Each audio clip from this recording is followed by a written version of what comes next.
aujourd'hui je retrouve avec mes copains et en fait on s'était dit que ça pourrait être cool de faire des petits débats ensemble, comme ça on a l'avis de plein de gens, etc.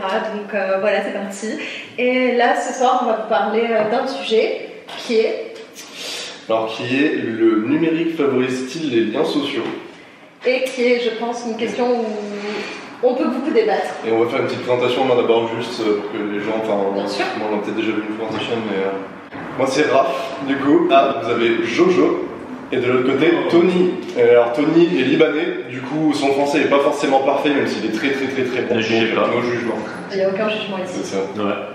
Donc, le numérique favorise-t-il les liens sociaux? Déjà, qu'est-ce que vous évoque cette question? Quelqu'un a déjà une première idée, un premier truc à dire spécial enfin déjà vous êtes réseaux sociaux ou pas? Ouais, on est, je suis un mec. on est né. Non, pas du tout, non. Jocelyn et moi pas trop, bon Jocelyn va faire des... J'avais sur mon portable un tri, donc moi je reste souvent au bord de ma fenêtre avec un niveau. Je veux dire, comparé à nos parents, on est né dans le numérique, on a toujours discuté, même au collège, etc., avec les gens par téléphone. L'époque MSN. MSN, avec tout ça, ouais, c'est vrai. Genre, on avait c'était un peu comme Skype aussi, on pouvait s'appeler, non? Ouais, MSN. On pouvait les appeler, etc. Puis après, il y a eu les applis rencontres. Je sais pas quand est-ce que ça a commencé. Ah, ça demande à Jocelyn, du coup. Ouais, moi je suis un mec, vraiment, je suis trop sur les réseaux sociaux, je suis actif sur Instagram. Vachement Insta déjà. Ouais, je suis trop actif sur Instagram, Facebook, tout ça, genre ouais. Mais je me base pas sur ça pour faire des liens un peu dans la société, mais ouais. Après, lui, c'est vrai, il fait un peu les deux, tu vois. Parce que, déjà, t'es vachement au réseau, mais en général, tu le connais dans la réalité d'abord. Ouais, carrément. Ouais, je suis pas les premiers pas sur réseau.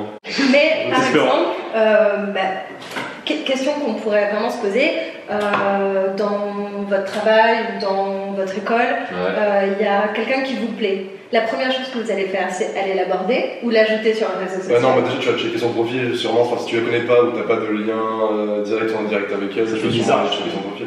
Mais parce qu'au final, on pourrait créer ce lien réel, on pourrait aller voir cette personne, prendre son numéro à l'ancienne, etc. Mais aujourd'hui, on ne fait plus.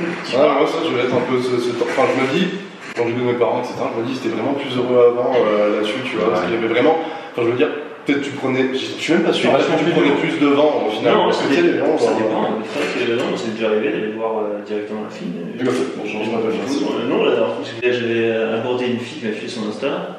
Juste, on s'était zioté tous les deux, c'était plus vachement. Et genre, j'étais en train de chercher, genre, quoi lui dire du coup. Et je vois genre, une vieille mallette d'ordinateur qui était de Bordeaux. Du coup, je l'ai sorti, jolie mallette, tu vois, elle a rigolé. Et je me parlais comme ça, tu vois. Et tu l'avais jamais vu sur aucun réseau social. Et si elle t'avait plu, tu aurais pu faire différemment, enfin tu aurais pu... Elle m'a plu du coup, c'est pour ça que j'ai demandé. Ah d'accord, ok. Mais est-ce que vous pensez que le fait par exemple qu'il y ait des rencontres qui se fassent en premier lieu sur les réseaux sociaux, ça peut amener des complications, on va dire, dans la vraie vie? Est-ce qu'une fois qu'il y a la vraie rencontre physique, le fait de s'être parlé juste sur internet, ça peut être compliqué. Ça peut être différent, je pense. Je pense que c'est pas plus que compliqué car tu caches un peu derrière ton doigt quand tu textes quelqu'un. Moi je dirais c'est que tu vois pas alors, le non-verbal au final. Ouais. Et genre moi je sais que je joue beaucoup là-dessus au final, que ce soit, je sais pas, quand tu fais de l'humour, les gestes, les machins, enfin ça y joue énormément. Et ça tu peux pas vraiment retranscrire parfaitement par message. Donc moi personnellement comme je sais que je joue énormément là-dessus, ça m'enlève un atout, tu vois. Et du coup ça montre pas vraiment ma vraie personnalité, ou soit si la meuf tu la connais vraiment pas du tout d'avant. Je pense que du coup elle peut te dire le mec est bizarre ou il abuse trop, etc. Alors que dans la réalité elle dirait pas du tout ça, parce que t'as vraiment la gestuelle, la tête, l'intonation qui va avec. De l'autre côté aussi, genre si un mec il est timide ou une meuf elle est timide de base, et c'est plus simple de parler sur les réseaux. Mais le fait qu'il y ait une rencontre d'abord numérique, ça fait pas qu'on va d'abord s'intéresser au physique avant de s'intéresser aussi à l'intellect ou des choses comme ça? Parce que justement, toi, on peut pas voir tes atouts d'humoriste, par exemple, tu vois. C'est vraiment Non, mais on voit pas ton humour. Pour ça, l'atout était beaucoup plus lourd. Yes. Au début, ce que je veux dire, j'aurais perdu le mot. Non, veux dire, c'est un peu la même chose de toute façon, genre parce que dans la vraie vie, la première chose que tu vas dire, c'est le physique. Parce que généralement, t'es pas là au loin en mode waouh, cette personne a l'air super drôle là-bas. Tu vois, oui, c'est vrai. Non, alors, donc du coup, ça, je pense pas que ça diffère énormément, tu vois, ça, je trouve pas ça hypocrite parce qu'en vrai, sur les réseaux sociaux, tu parles du temps, ce qui fait que les gens commencent à parler, c'est le physique, et dans la vraie vie, c'est le physique. Après, dans la vraie vie, t'as peut-être plus d'occasions pour commencer à voir la personnalité, la personne ou les personnes avec qui elle traîne, etc. Et peut-être un peu mieux à décrypter, qu'il y ait peut-être plus de choses niveau personnalité, charisme qui t'attirent sur elle, tu vois. Et mon âme la vie. Ouais, t'as bien raison. Donc, moi, je vais vous raconter une anecdote. Ouais. C'était l'été entre la 3e et la 2e. Je commence à parler avec un garçon sur Facebook. Oui, trop mignon garçon. Mais en fait, on commence à parler et ces photos Facebook, genre il y avait des photos où on voyait que la moitié de son visage. Vous savez, les photos de l'époque où c'était très très lumineux, où on voyait pas bien. J'ai jamais compris, ça c'est demi-photos. Ouais, moi non plus. J'avais eu, moi. Parle-nous ça, toi qui es une personne. Non, j'avais eu, c'était une photo de profil, je me rappelle très bien. J'étais à l'école, m'a dit, une pote à moi m'a dit, tu fais te prendre une photo genre avec le soleil et tes yeux, genre, mais genre. Juste au milieu, genre. Du coup, c'est elle qui t'a pris à moitié. Ouais.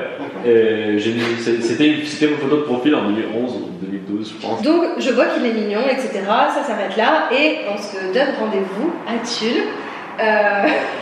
vers Dédicace, François Hollande. vers le tabac, tu sais, tu te rappelles avant les escaliers qu'on montait au lycée? Vers le globe. Non, de lycée. Bon, vers le. Je sais plus. Et je m'assois sur un banc, je fume une clope et tout.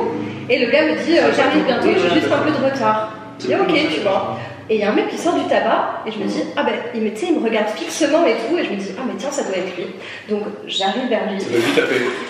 C'est bien lui. Ah vous êtes pas prêts les gars, vous êtes pas prêts. Et du coup j'ai fait ah coucou comment ça va et tout, il me fait ça va. Donc on commence à discuter, je fais ah tu vas où? Il me fait ah bah je vais à l'espace culturel de... Non je lui dis tu vas aller où? Il me fait je vais aller à l'espace cul, il a dû dire. L'espace culturel, tu sais, Leclerc là où il fallait traverser l'avenue, je ne sais plus. Ouais. Je fais ok, et là il y a une autre fille qui sort du tabac, qui le rejoint, et donc on commence à marcher tous les trois. Et je me dis mais merde, putain attends j'avais un rendez-vous avec ce gars, je commence à marcher avec lui. Et on va jusqu'à l'espace culturel et je voyais qu'il y avait un gros malaise. Mais attendez, vous n'êtes pas prêts? Il y a un gros malaise et tout. Et il me parle pas. Genre, il a l'air hyper gêné, mais il a l'air content que je sois avec eux deux. Mais je me dis, mais attends, c'est vraiment ce mec qui m'a donné rendez-vous. Et on marche et tout. Et bon, dans l'espace culturel, je comprends qu'il y a un gros problème. Je sors. Et je lui envoie un message, je lui dis franchement c'est pas cool, je pensais qu'on passait l'après-midi tous les deux, pourquoi tu me fais ça, tu m'as pas dit que t'étais avec une amie, on aurait pu remettre ça plus tard. Et c'était ambigu, c'était juste une pote, t'es juste là. Et il m'envoie, mais Rachel qu'est-ce que tu me dis, je ne suis pas encore arrivée. C'était ça mon mec. Elle me suit cette meuf. Et je lui fais attends, mais genre en plus, même tu vois la moitié de sa tête, ce gars tu peux pas te dire, tu vas le comprendre. Eh ben si, okay. Eh ben si. Donc voilà, c'est chaud. Comme quoi, mais attends, mais lui il te parlait, etc. Mais ouais, il me parlait, moi je leur posais des questions, tu sais comment je suis, genre, tu sais, je fais la meuf hyper sociable, genre, vous avez fait quoi de vos vacances? Le premier comme si tu le connaissais déjà ou c'était bizarre? Non, genre je sentais qu'il y avait un malaise, mais ils avaient l'air contents de me voir et tout, de discuter avec moi, donc j'étais là. Ça c'est marrant, j'adore. Donc voilà, donc des fois le numérique ça peut porter à confusion. Ouais, c'est sûr. Enfin voilà, c'était ma petite anecdote. Alors du coup, par exemple, je pense que ça te permet de te rapprocher de personnes dont tu n'aurais peut-être jamais pu te rapprocher, tu vois. Alors, je sais pas, des gens un peu connus ou quoi, t'as plein de gens qui vont en parler, tu vois. Il y a plein d'histoires de stars qui sont mis avec leurs fans, tu vois, qui vont en parler sur les réseaux sociaux, c'est comme ça. Donc je pense que ça te permet là où avant tu n'aurais jamais pu, tu vois, c'est pas possible, où tu vas pas prendre un vol pour Los Angeles, aller voir ta star hollywoodienne préférée, aller exploiter dans chez elle en mode gros stalker, et que ça passe normal, tu vois. Mais ouais, après je pense que ça relève quand même un peu le côté authentique, tu vois, magique, ça. C'est vrai que je trouve vraiment les histoires vraiment de nos parents et tout plus stylées, tu vois, que de nos jours, tu sais, genre en mode j'ai rencontré sur Tinder direct mon frère. La majorité de vos histoires, que ce soit sexuelles ou amoureuses, ça a commencé par le numérique, ça a commencé par... Non. Ma plus longue histoire. Pas la majorité après les autres... franchement, non, les autres c'était enfin, il y a eu un premier lien dans la réalité et après ça s'est approfondi dans le Moi, digital. amoureuse, moi c'est que des. En réalité. Ah, mais Ouais, c'est moi physique, il y a eu. Voilà. Il y a eu. C'est très rare aujourd'hui de rencontrer quelqu'un dans un bar et de le ramener chez soi. C'est beaucoup plus simple d'allumer Tinder ou Fruits. Bah, c'est même pas que c'est que ça demande moins de couilles entre guillemets quoi. Alors, là où t'as peur du râteau, genre en face à face, qui est bien plus dur à supporter, je pense.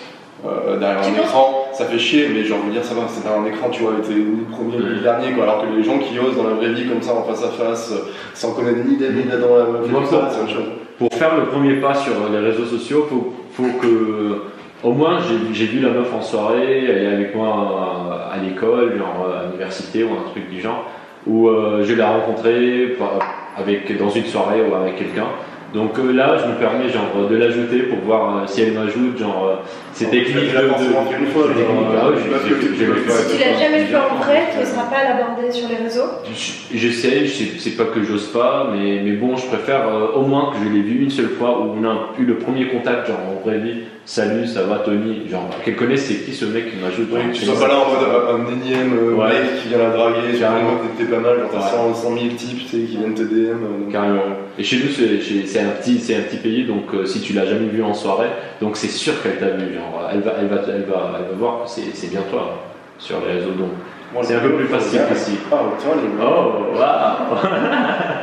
Et vous pensez vraiment que le râteau sur Internet, il est moins difficilement vécu que le râteau en vrai? Et c'est derrière un écran, c'est pour ça de toute façon que t'as 10 000 gens qui se permettent d'insulter tout le monde sur internet, ce qu'ils feraient jamais dans la réalité parce qu'ils se répétaient la gueule quoi. Là c'est pareil pour les râteaux, genre la honte aussi est moins puissante. Tu prends un râteau, tu prends un poids Lego, quoi qu'il arrive en fait. Ouais mais je veux dire, t'as pas la personne devant toi qui te met un râteau et tu sais avec toute cette. Vraiment, enfin, c'est beaucoup plus pesant tu vois. Après tu prends un râteau, ok ça te fait mal à ton ego, mais je veux dire, bon. Tu sais, en plus, la plupart du temps, quand tu prends un râteau aussi vénère, je pense rapidement, c'est qu'en plus la meuf tu la connaissais pas, tu vois, enfin comme tu me disais, c'est même pas que tu lui avais parlé un peu avant, c'est que tu la connaissais vraiment pas du tout, et derrière, bon là, elle se dit, oh putain, encore un mec qui vient me saouler, donc non, je pense que c'est, enfin, tu te disais, vas-y, le temps que ça passe ou ça casse, de toute façon, alors déjà, au pire, a priori, elle répond pas. Ouais, sur les réseaux, au pire, ça répond pas, oui, au pire, elle te ghost, quoi. C'est pas comme en vraie vie, elle va te regarder, genre je suis pas intéressé en truc du genre qui t'humilie un peu dans la société, genre si elle répond pas, elle répond pas. Ouais, c'est ça. Mais maintenant il y a beaucoup de gens qui tentent leur chance, genre j'ai beaucoup de potes qui tentent leur chance juste sur les réseaux sociaux. Ouais. Genre t'envoies un DM, si elle passe sur sa casse. Ouais, c'est ça carrément. Et en vrai, t'es pas obligé d'attendre d'avoir une occasion, parce que tu sais, dans la réalité, si tu veux pas être le mec super bizarre ultime, genre tu vas pas te ramener à moi, bonjour, je t'aime, tu es plutôt pas mal. Moi, par message, vu que j'ai pas les mimiques, que j'ai pas la gestuelle, que je comprends, j'ai du mal avec le second degré ou des trucs comme ça. Beaucoup. Tu vas le découvrir, ça fait beaucoup de débats. Je vais avoir plus de mal, par exemple, à proposer un verre avec quelqu'un, etc. Alors que si je le croise dans la rue comme ça, je vais faire hey, coucou, tiens, ça te dit d'aller boire un verre. Je serais beaucoup plus à l'aise en face parce que par message, j'aurais l'impression que c'est jamais le bon moment, tu vois. Ouais, ok, je vois.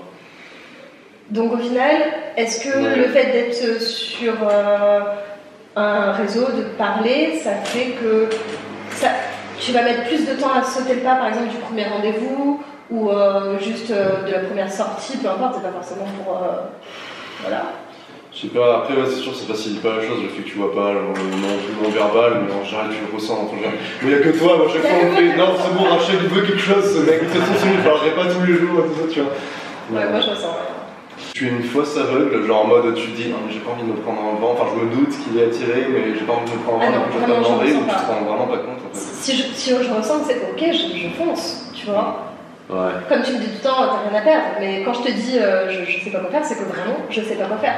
Tu vois, parce que le fait qu'il y ait un écran derrière, ça fait que je ressens pas. Vraiment, j'ai vraiment du mal à cerner la personne avec juste des mots. Ouais. Le regard, ça c'est hyper important. Moi, j'adore un premier rendez-vous en vrai. Je regarde comment la personne va s'asseoir, ses mains, ses yeux, son sourire. Je vais vraiment analyser les mots qu'elle va employer, comment elle est habillée. Et je vais tout de suite savoir par contre ce qui peut se passer, ses attentes, etc. Alors que par message, je suis perdue. Tu captes pas, Vraiment.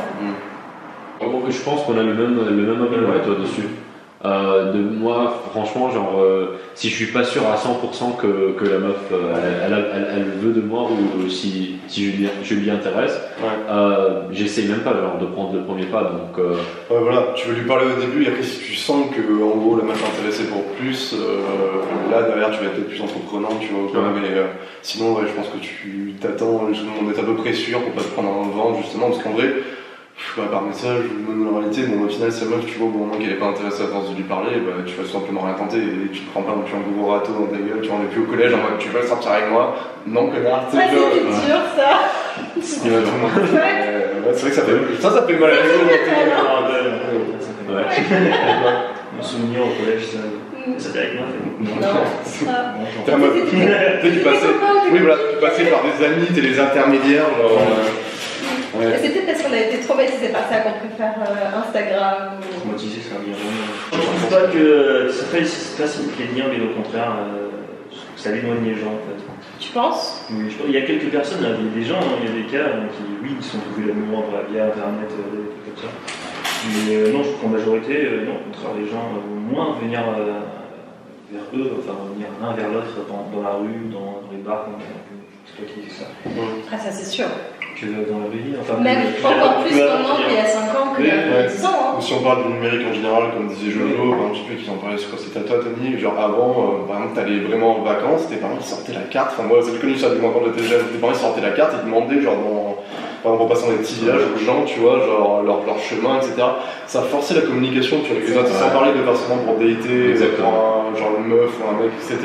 Ça forçait la communication et les liens, tu vois, parce qu'en vrai, dès que t'avais besoin d'un truc, t'avais pas internet de manière générale, Google et ton pote, et tu trouvais les réponses. Donc t'es obligé de passer par les autres, soit des livres ou soit les autres. Oui, donc aujourd'hui, si par exemple t'as vraiment un premier rapport avec quelqu'un, comme tu disais, genre pour trouver ton chemin et tout, c'est vraiment que t'es dans le besoin, dans la nécessité, que tu peux pas faire autrement, mais sinon, oui, t'aurais pu. Même, je pense qu'ils n'avaient pas forcément besoin du coup à l'époque d'attendre d'être dans le besoin, en face au mur pour demander aux gens. C'est juste que c'est les réseaux sociaux et un peu les écrans qui ont fait que maintenant on ose moins aller vers les gens, alors que je pense avant ils se posaient pas la question, tu vois, juste ils avaient une question, ils demandaient directement aux gens, tu vois, ils n'attendaient pas d'être forcément dans la merde en mode oh putain, si tu ne demandes pas mon chemin, là je suis perdu quoi.